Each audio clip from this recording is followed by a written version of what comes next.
Hindi ko po alam kung familiar kayo sa pagkain na to, pero sobrang sarap nito kasi natikman ko to sa ibang bansa. Talaga sobrang ko siyang nagustuhan. Ito yung parang dates na meron siyang palaman sa loob, tapos meron siyang cashew nuts.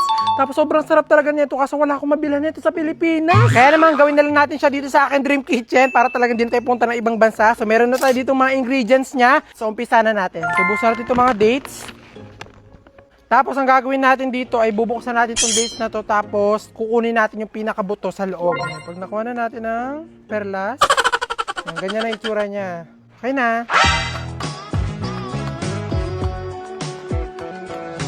So next na natin gagawin yung palaman ng ating dates or yung nougat.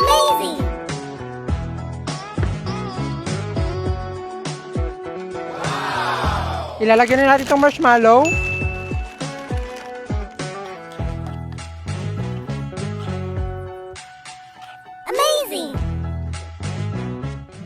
Tutunaw na. Kapag ganito na itong marshmallow natin, pwede natin ilagay itong gatas. Mga 2 cup lang.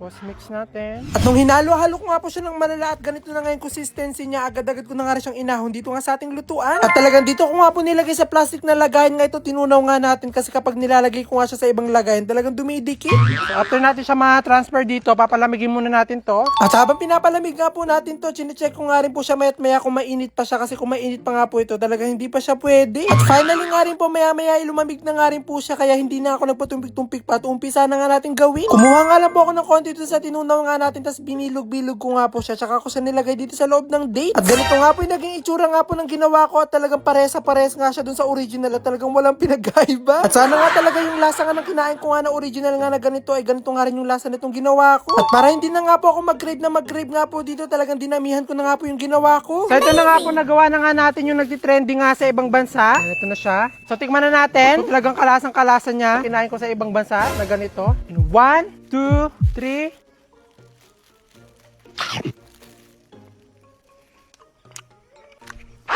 Ang sarap! Ang sarap niya, grabe!